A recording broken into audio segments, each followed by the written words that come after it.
Ma, mengapa, li, bagi, haza, rasul ini, mengapa bagi rasul ataupun apa bagi rasul ini.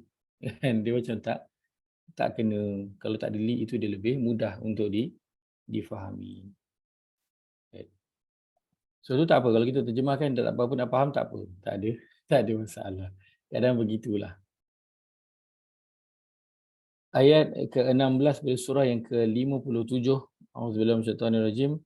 Alam ya'ni lil ladzina amanu an takhsha'a qulubuhum li dzikrillahi wa ma nazala minal haqq. Belum sampaikah lagi masanya bagi orang-orang yang beriman untuk khusyuk hati mereka mematuhi peringatan dan pengajaran Allah serta mematuhi kebenaran Al-Quran yang diturunkan kepada mereka. Baik, di sini mana saya dah letak kat situ. Baik, alam isim istifham ke harf istifham? Harf. Harf ni adalah harf istifham. Apa a itu sahaja adakah? Lam itu tidak termasuk, tapi dalam Quran a ini selalu digandingkan, banyak tempat digandingkan dengan lam, dan apabila digandingkan dengan lam maka dia dah jadi makna yang lain. Di sini digunakan belum sampaikah, belum sampaikah, ataupun digunakan belum lagi ke, boleh, tak kisah. Jadi dia tanya, ya, janji dia masih lagi dalam bentuk soalan, cuma dia dah tak ada lah adakah, sebab a itu terjemahannya ialah adakah. Baik, Allah bertanya dalam ayat ini, tetapi bertanya dalam kenapa? Kerana nak menyatakan kehairanannya kepada manusia, khususnya kepada siapa? Kepada orang-orang yang beriman, yang nak meningkatkan keimanan mereka. Belum sampaikah lagi masanya untuk beriman itu, untuk hati mereka tunduk, patuh, khusyuk, mengingati Allah. Menyatakan apa? Menyatakan kehairanan Allah Azza wa Jalla kepada orang-orang yang beriman. Bila lagi hati itu nak khusyuk, tunduk kepada perintah Allah, mengingati Allah Azza wa Jalla. Bentuk pertanyaan, tetapi yang tak dinyatakan adalah keheranan. Bila lagi, belum sampai ke lagi waktu dia nak tunduk, belum sampai ke lagi waktu dia nak ikut perintah Allah, bila lagi. Bentuk keheranan Allah Azza wa Jalla. Kenapa? Kerana sebelum pada ayat ini Allah bercerita tentang kehidupan dunia, yang mana Allah cerita bahawa kehidupan dunia ini Allah penuhkan dia dengan macam-macam perkara, dan manusia berlumba-lumba di situ untuk memperbanyak harta dan juga anak. So dah banyak dah perkara yang Allah bagi, sebelum itu Allah dah sebutkan. Kemudian Allah tanya lah, dah dapat macam-macam tu kan, bila lagi hati nak tunduk? Kan, dia macam menyatakan keheranan, dah macam-macam dapat pun kenapa hati ini belum lagi boleh tunduk kepada Allah Azza wa Jalla.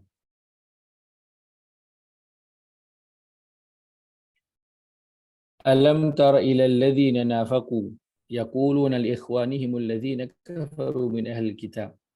Tidakkah kau melihat dan merasa hairan wahai Muhammad terhadap orang-orang yang munafik itu?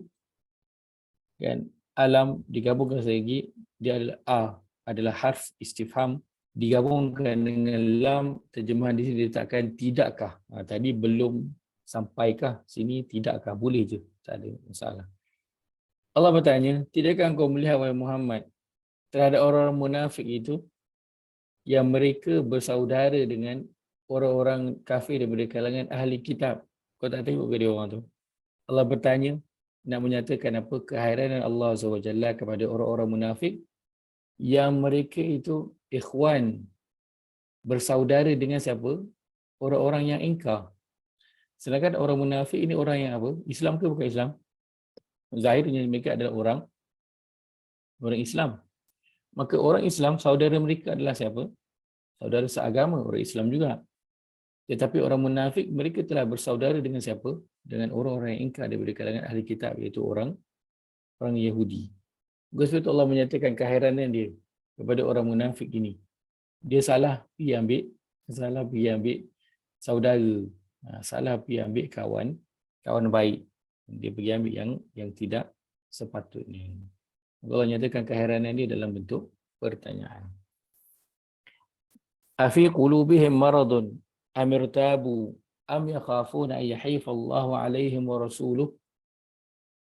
Jadi pada ayat yang ke-50 surah 24 ini dia bermula dengan afi.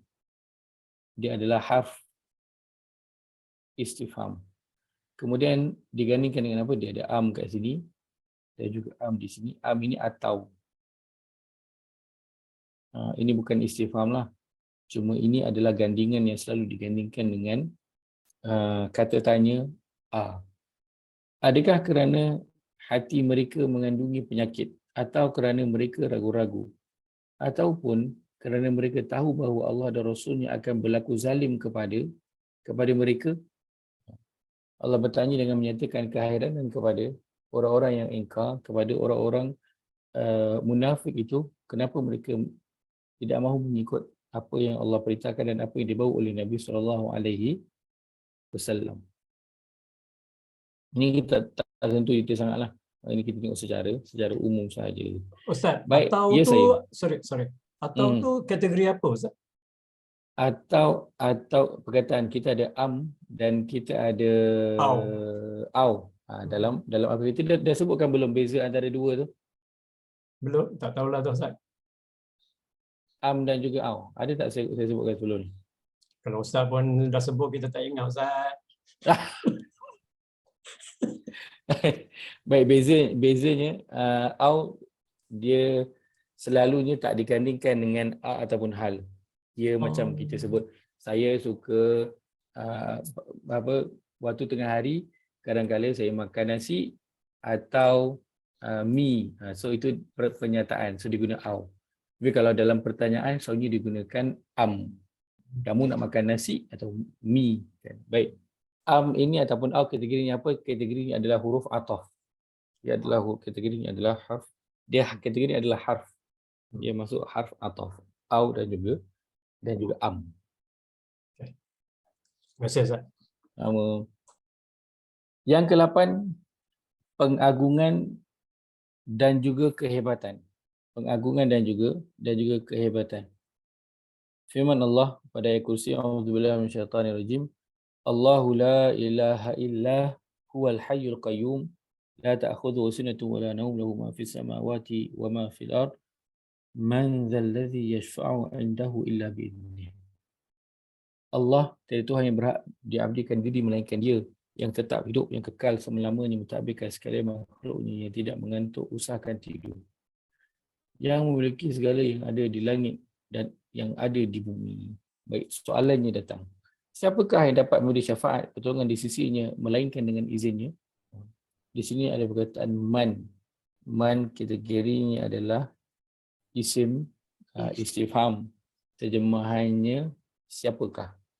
Siapakah yang dapat memberi syafaat di sisinya melainkan dengan izinnya?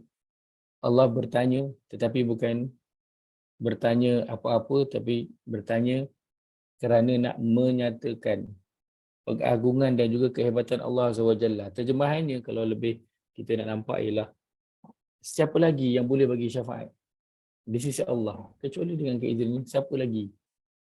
So, Allah nak nyatakan tak ada siapa yang boleh bagi syafaat melainkan dengan keizinannya.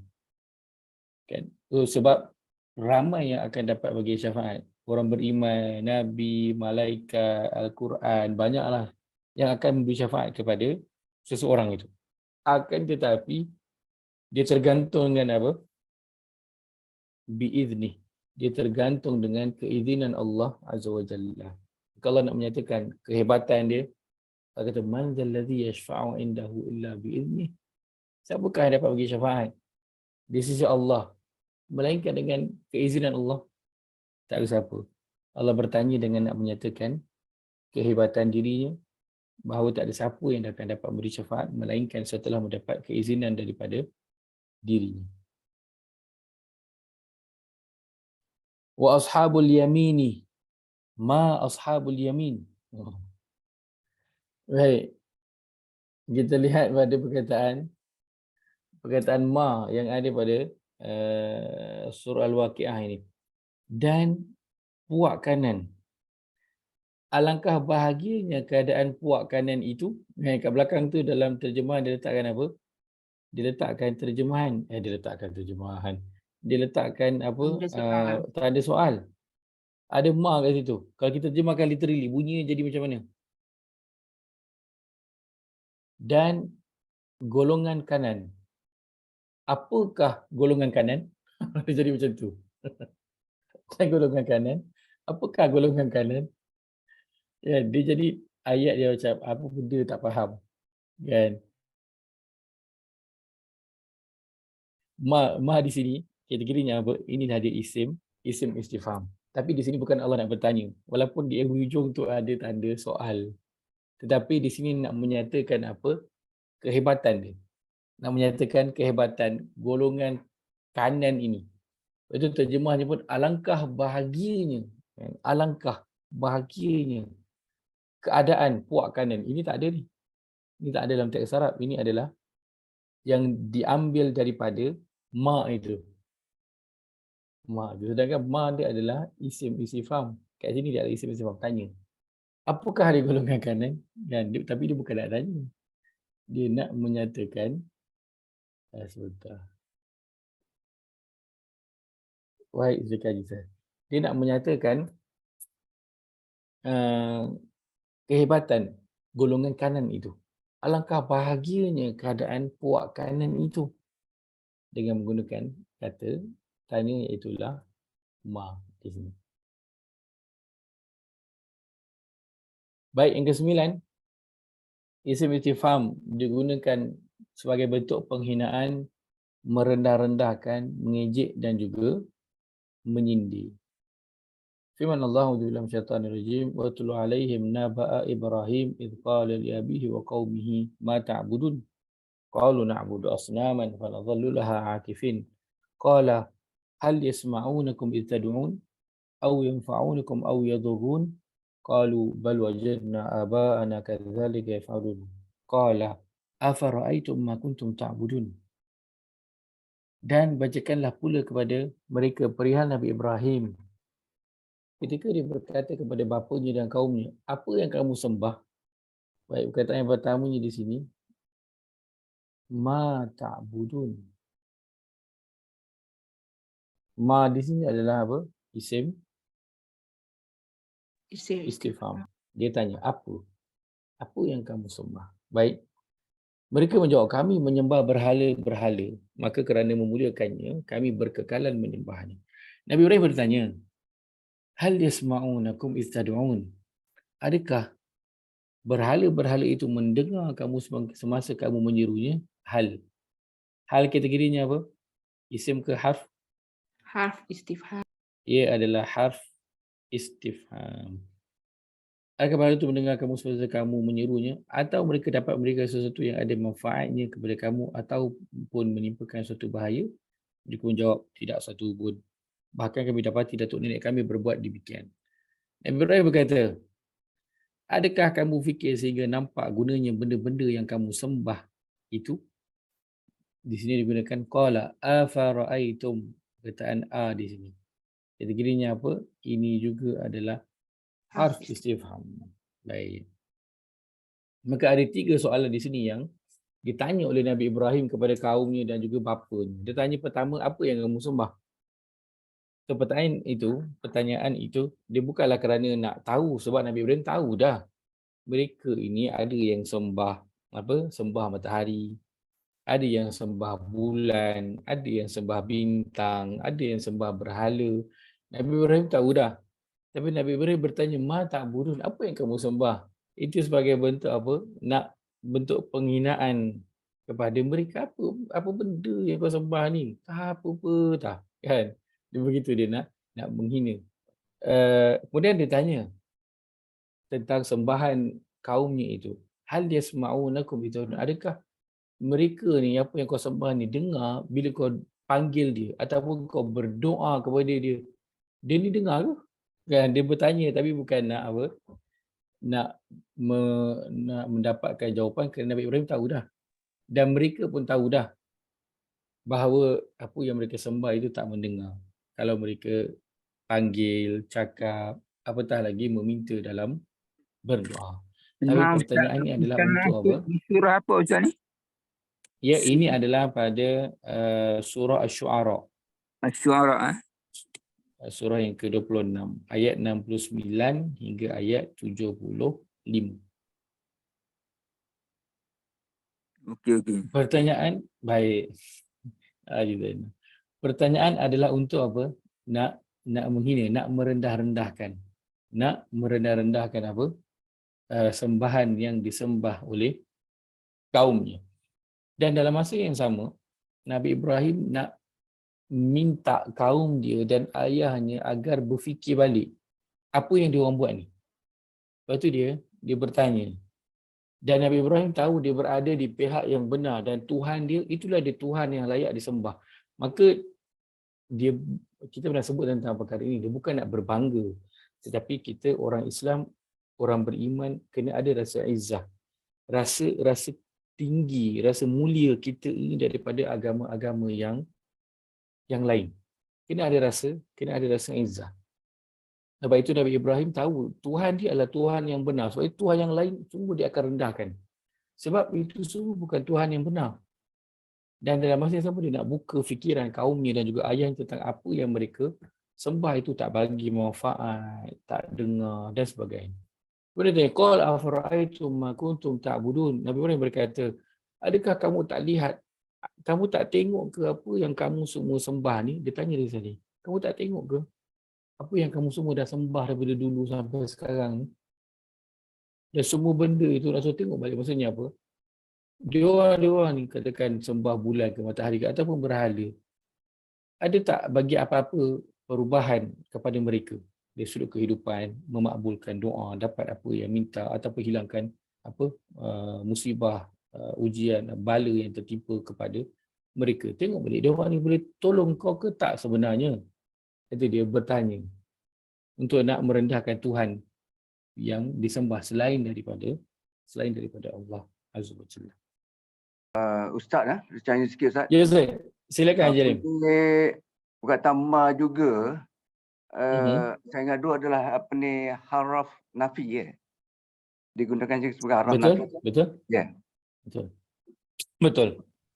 Tapi Ma pada juga ayat ada digunakan. lain, Betul, pada ayat yang lain. Betul. Digunakan pada ayat yang lain.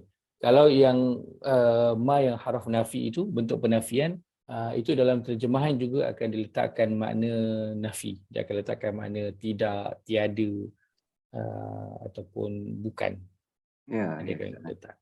Macam la juga lah. La. Betul, betul. Juga. Ya. Betul, sama dia macam la juga. Allah. Baik, surah Al-Anbiya, surah 21 ayat ke-36. A'udzubillahi minasyaitonirrajim. Wa idza ra'aka alladhina kafaru yattakhidhunaka illa huzuwan. Ahadha alladhi yadhkuru alihatakum. Dan apabila orang kafir itu melihatmu, mereka hanyalah menjadikan perkara yang kau sampaikan itu sebagai ejek-ejekan sahaja, sambil berkata sesama sendiri, inikah dia orangnya yang mencaci Tuhan-Tuhan kamu? Dalam ayat ini ialah perkataan a, kategorinya adalah harf istifham. Adalah harf istifham. Ahadzal ladzi, inikah dia orangnya? Maksud dia nak apa? Dia nak menghina Nabi SAW dan dibuat dalam bentuk pertanyaan. Dia kata ni, dia ni ke yang duk ejek Tuhan kita ni? Dia ni siapa? Budak muda, tak terkenal, tak ada kedudukan, tak siapa-siapa dah ada ni. So dia buat dalam bentuk macam ahadzal ladzi yazkuru alihatakum. Dia ni ke yang kau kata pergi ejek Tuhan-Tuhan kita ni? Dia ni ke? Dia bertanya bukan akan kepastian kerana mereka semua tahu Nabi itu siapa. Nabi adalah Nabi menentang sembahan yang mereka sembah itu semua tahu. Tapi mereka bertanya kerana nak memperkecilkan Nabi, nak merendah-rendahkan Nabi SAW. Hadzal ladzi yazkuru alihatakum. Inikah dia orang yang mencaci Tuhan-Tuhan kamu. Surah 25 ayat 41. Wa idza ra'auka in yattakhidunaka illa huzwan hadzal ladzi ba'atsallahu rasula. Dan apabila mereka melihatmu wahai Muhammad, mereka hanyalah menjadikanmu ejek-ejekan. Sambil mereka berkata, inikah orangnya yang diutus oleh Allah sebagai rasulnya? Sama di sini digunakan inikah. Nak mengejek Nabi Muhammad SAW, tapi buat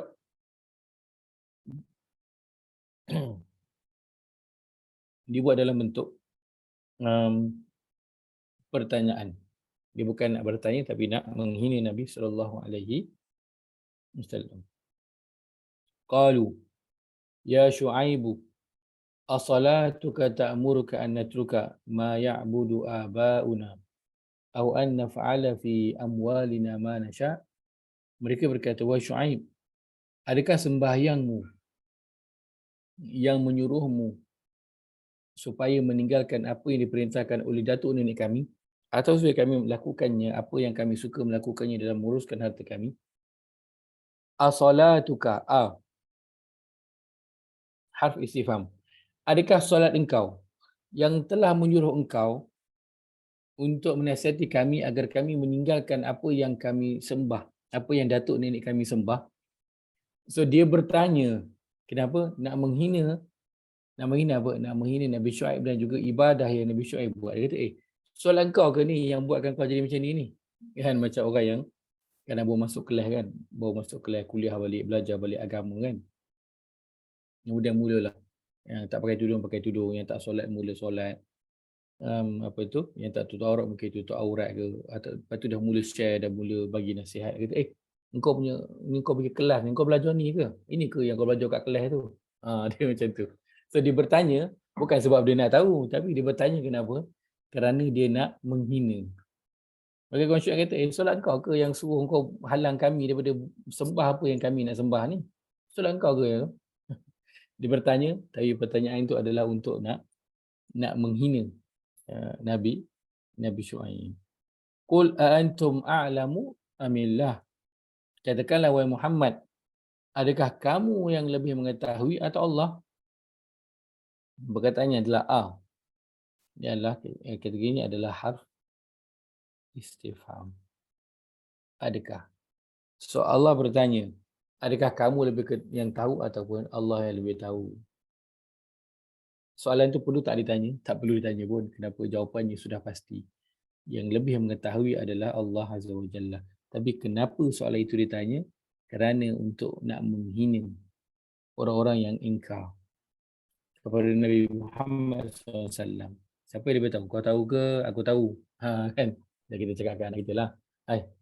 Mak tahu ke? Adik yang lebih tahu ni. Siapa yang kita tahu? Kan? Dia bukannya nakkan jawapan tapi nak bagi tahu, sedar diri sikit. Kan? Kau tu muda lagi, aku lebih pengalaman. So aku lebih tahu daripada kau. Aku dah lalu dah semua ni sebelum ni. So pertanyaan yang dibawakan bentuknya zahirnya tetapi bukan nak bertanya, nak menyatakan kehinaan, nak menyatakan bentuk penghinaan, nak merendah-rendahkan orang yang ditanya itu. Wallahu ta'ala a'lam. Maka ini 9 poin yang kita dapat kumpulkan untuk melihat kepada isim istifham yang digunakan dalam Al-Quran. Baik, setakat ni ada apa-apa soalan? Assalamualaikum Ustaz. Waalaikumsalam warahmatullahi wabarakatuh. Nak tanya yang nombor 5 tu apa? Selepas teguran tu sebab saya miss kelas tu lagi. Masa tu dah baru jalan tu. Nombor 5 sebentar. Teguran.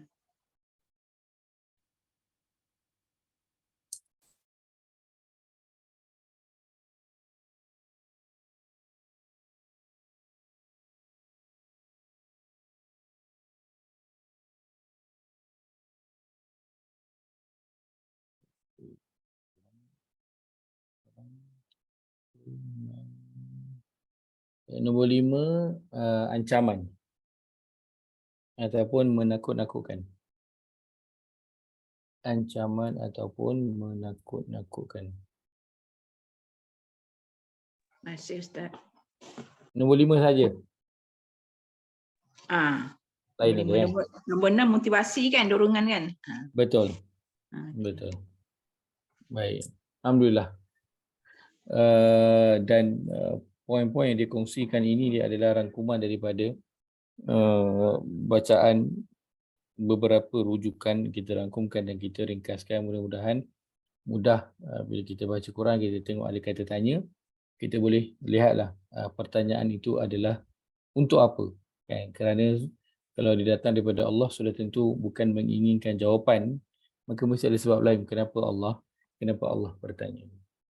Baik, jika tak ada kita nak sambung topik yang baru, boleh? InsyaAllah. Kita nak sambung topik kita yang baru insyaAllah pada hari ini.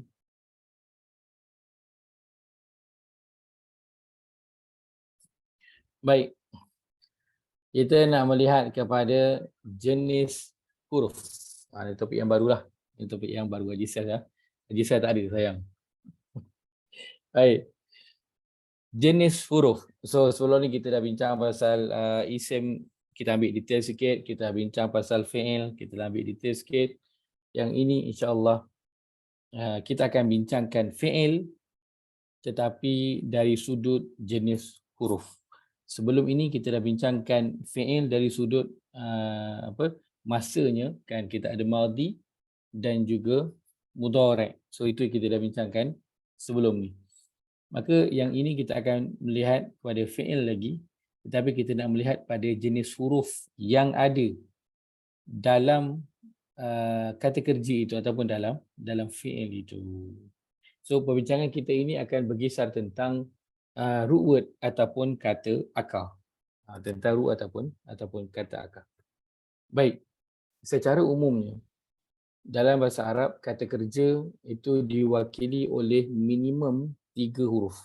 Diwakili minimum 3 huruf. Itu minimum. Dia akan ada lebih daripada itulah, tetapi dia minimum adalah 3. Ada tak kata kerja yang berasal pada 2 perkataan? Tak ada. Daripada 1 perkataan? Tak ada. Maka kata kerja minimum dia adalah 3 huruf sahaja, dan inilah yang kita panggil sebagai root word ataupun kata akar untuk fi'il dalam bahasa Arab. Baik. Dan bila kita kembali melihat kepada huruf ataupun kata akar dalam fi'il itu, di sini kita memerlukan kembali kemahiran apa? Kemahiran tanda yang kita pelajari dulu, bukan sebelum ini, dulu jauh tu kita selang tu. Dulu, lepas tu kita belajar tanda fi'il madhi, kita belajar tanda fi'il mudhari'. So kat sini kita nak pakai. Kita nak kena seperti biasalah kan, setiap kita akan potong dan kita akan kategorikan perkataan. So bila kita nak kategorikan perkataan itu, apa kita buat? Kita akan cari tanda kan dalam perkataan tu untuk tahu dia fi'il ke ataupun bukan. Kalau dia fi'il madhi ke ataupun mudhari'. Baik, maka setelah kita dah, so kemahiran tanda itu penting untuk bahagian ini, sebab daripada tanda itu nanti kan kita boleh tahu root word perkataan tersebut. Kenapa? Kerana tanda itu adalah tambahan bagi perkataan tersebut. Dia adalah tambahan. Contoh, kalau kita lihat, contoh kita ada perkataan yu'minu contohnya.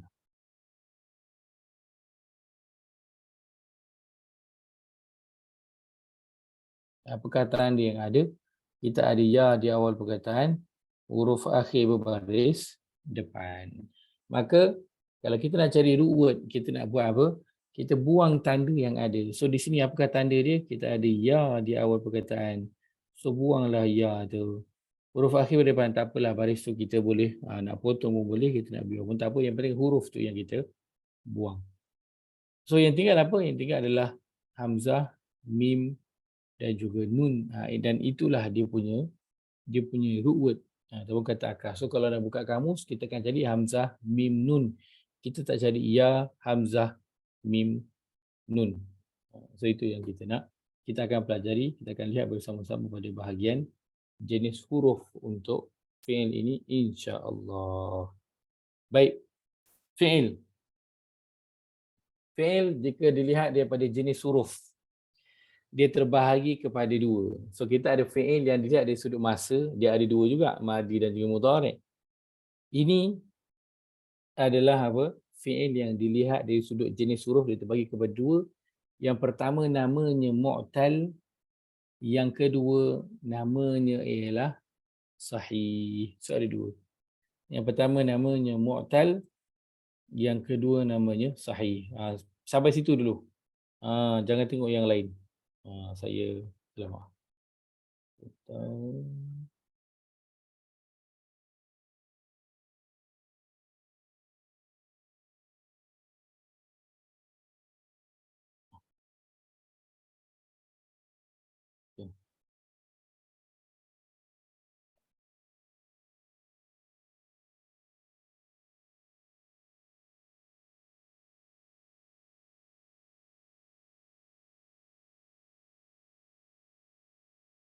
Baik, mu'tal dan juga sahih. Okay. Nanti kita akan lihat satu-satu apakah setiap Ustaz kategori biar Ustaz ni dari sudut apa tadi? jenis huruf. Dari sudut jenis Jenis huruf. Jenis huruf.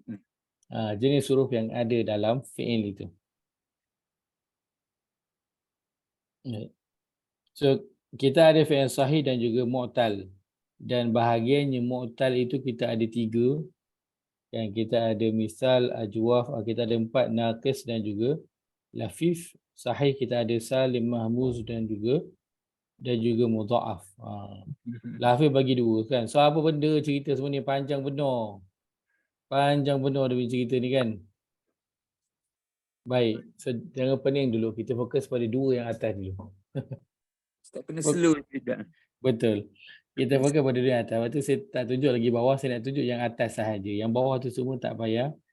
Yang bawah tu jangan tengok dulu. Biar sahaja. Biar sahaja dulu. Baik.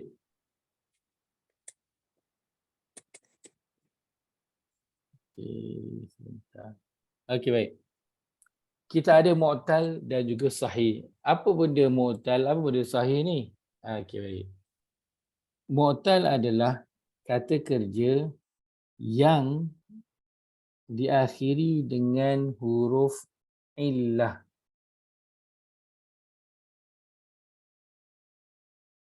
Illah. Mu'tal adalah kata kerja yang dalam tu ada huruf illah. Baik. Apa benda pula huruf illah ni? Saya letakkan huruf. Baik. Apa benda huruf illah ni? Huruf illah ni adalah huruf alif, waw, ya. Ini adalah huruf illah. Alif, waw, ya. Baik. Maka fi'il mu'tal ia adalah kata kerja yang di dalamnya mengandungi huruf illah. Kata kerja yang di dalamnya ada huruf alif, waw atau ya. Itu dulu. Ada huruf alif, waw atau ya. So sama ada dia ada 1 huruf ke, 2 huruf ke, dia duduk depan, dia duduk tengah, dia duduk belakang, itu kita tak cerita dulu. Yang kita ceritakan sekarang ialah fi'il mu'tal. Apakah ada fi'il mu'tal? Fi'il mu'tal ialah kata kerja yang ada huruf illah di dalamnya. Kata kerja yang ada huruf illah. Baik. So yang dimasukkan kata kerja yang ada huruf illah. Contoh kita ambil perkataan tadi. Kita ambil perkataan yu'minu.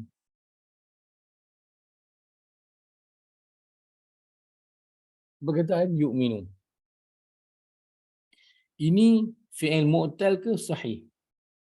Baik, mungkin ada kata, Ustaz yang ini saya rasa Ustaz, ini adalah fi'il mu'tal. Ini adalah fi'il mu'tal. Kenapa dia adalah fi'il mu'tal? Sebab dia ada huruf illah Ustaz. Huruf ya. Dan ya tu kan huruf illah. Maka ini adalah fi'il mu'tal. Baik, jawapannya adalah salah. Kenapa salah? Kan betul ya tu. Aduh, Ustaz kata ya tadi ni ya. Baik. Mu'tal atau sahih ini dilihat daripada apa? Daripada root word dia. So kena buat apa? Kena buang dulu tanda. Di sini apa kata tanda? Kita ada ya di perkataan huruf akhir pada depan. So tandanya apa? Ya. Kena buat apa? Buang ya tu dulu.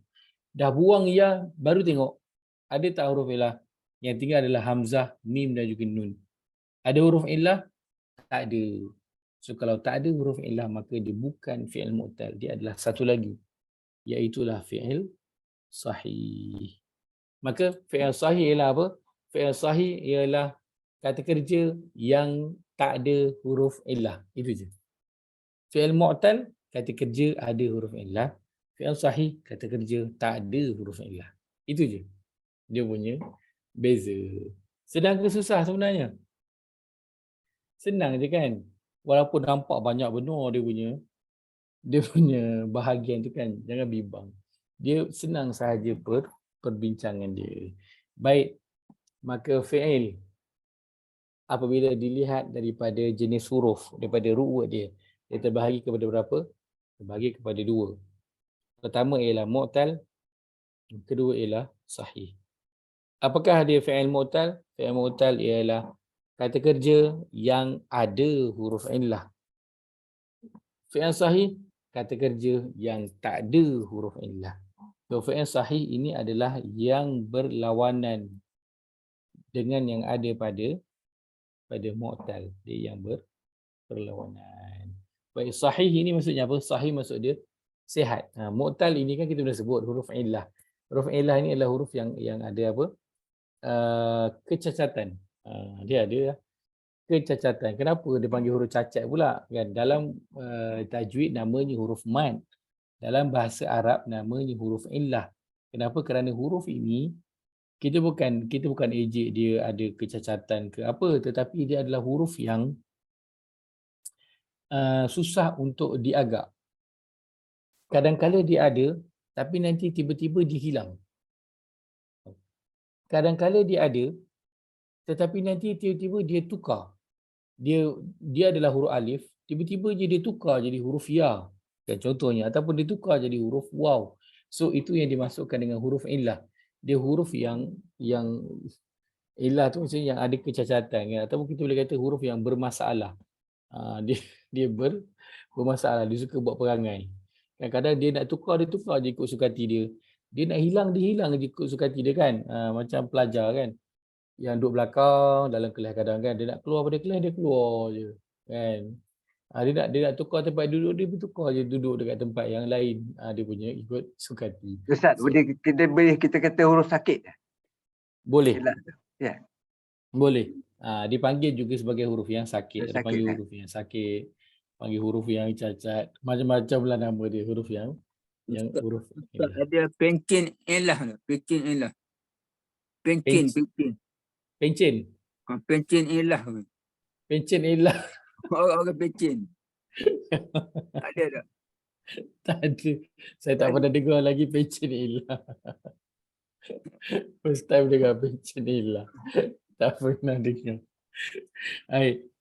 Maka huruf illah, apakah dia huruf illah? Huruf illah adalah alif, waw, ya. Itu dalam bahasa Arab lah kan. Dalam tajwid kita kenal sebagai huruf mad. Alif, waw, ya. Kenapa dia dinamakan huruf illah? Kerana dia berubah-ubah. Ada waktu dia hilang, ada waktu dia bertukar. So sebab tu dia dinamakan sebagai huruf illah. Sahih, dia sihat. So dia lawan kepada mu'tal lah. So boleh letakkan, kalau kita letakkan mu'tal sakit, maka sahih adalah huruf-huruf yang sihat. So huruf-huruf yang sihat tu, kalau dalam apa, kita punya huruf-huruf kita, dia adalah huruf huruf konsonan. Ya, huruf konsonan. Kan, ba, ta, sa, jim, ha, kha. Itu huruf-huruf yang sahih. Huruf yang kuat. Dia duduk kat mana pun, dibagi baris apa pun, dia tetap sama, dia tak berubah. Dia beza dengan huruf illah, kadang dia berubah. Dekat fi'il madhi dia ada, tiba-tiba bila pergi pada fi'il mudhari' dia berubah. Contoh, mudah-mudahan mudah untuk kita lihat. Contoh, kita ada perkataan qala. Perkataan qala. Baik. Perkataan qala. Ini fi'il apa? Ini fi'il madhi.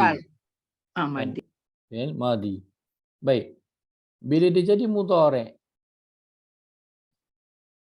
apa jadi? Dia jadi yaqulu. Apa yang telah berlaku? Huruf alif mana pergi? Tak ada. Apa jadi huruf alif? Huruf alif telah bertukar menjadi huruf waw. So itu dia huruf illah. Dia boleh berubah-ubah. dia punya huruf itu. So dia tak menentu. Katakan perkataan qala contohnya kan. Kita masukkan dia dengan ini dhamir huwa, kita masukkan dia dhamir antum, maka dia jadi apa?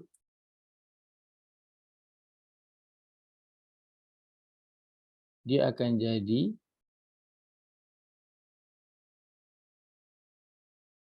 qultum. Fi'il madhi juga ni. Tapi ni dhamir antum. Mana pergi huruf alif tu? Hilang. Telah hilang pula. Dia berubah huruf, dia hilang. Itulah yang dinamakan sebagai huruf illah. Dia huruf yang bermasalah. Kenapa dia? Ikut sukati dia. Dia nak ada kat situ, dia nak berubah, dia nak hilang, dia punya suka. Lepas itu dia dinamakan sebagai huruf illah. Baik, maka perkataan yang ada alif, waw, ya, itu adalah kata kerja yang dinamakan fi'il mu'tal. Apakah dia fi'il mu'tal? Fi'il mu'tal ialah kata kerja yang ada huruf illah.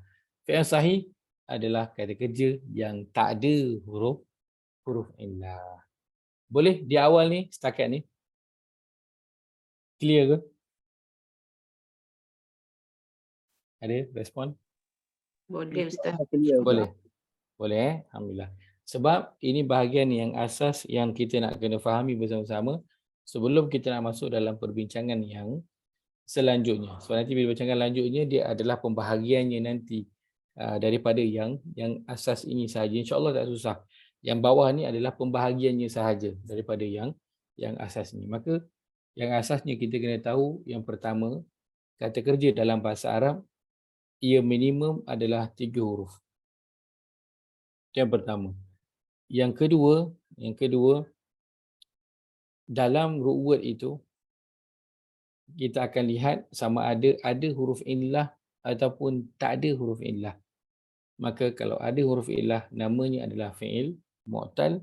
Kalau tak ada huruf illah namanya adalah fi'il sahih. Boleh? Betul-betul setakat itu. InsyaAllah kita akan sambung pada minggu hadapan. Kita tak nak masuk sekali banyak-banyak. Nak masuk sikit-sikit sahaja dulu. Kenapa kena bimbang nanti kan masuk banyak nanti kita akan rasa dia ni susah. Sebenarnya dia okey je. InsyaAllah dia tak susah mana pun. Baik, itu saya sebab kongsikan pada pagi ini. Moga ada manfaat dapat diambil. Saya buka dulu jika ada soalan. Silakan. 3, 2, 1. Tak ada? Alhamdulillah. Aku qauli hadza wa astaghfirullahal azim li wa lakum. Allahumma ja'al hadza jama'ana jama'an marhuma wa tafarruqana min ba'dihi tafarruqan ma'suma. Allahumma inna na'udzubika min ilmin la yanfa', min qalbin la yakhsha', wa min nafsin la tashba', wa min da'watin la yustajabu laha. Rabbana ighfir lana wa li ikhwanina alladhina sabaquna bil iman wa la taj'al fi qulubina ghillan lil ladzina amanu. Rabbana innaka ra'ufur rahim. Rabbana atina fid dunya hasanah وفي الآخرة حسنة وقنا عذاب النار. وصلى اللهم على نبينا محمد وعلى آله وصحبه أجمعين والحمد لله رب العالمين. Kita tutup dengan tasbih kafarah. Subhanakallahumma wa bihamdika asyhadu an la ilaha illa anta astaghfiruka wa atubu ilaik. Jazakumullah khairan kepada semua meluangkan masa pada pagi ini. Alhamdulillah sebagai amalan salih insya-Allah. Terima kasih semua sama-sama. Assalamualaikum warahmatullahi wabarakatuh. Terima kasih Ustaz. Assalamualaikum. Sama-sama. Assalamualaikum warahmatullahi wabarakatuh.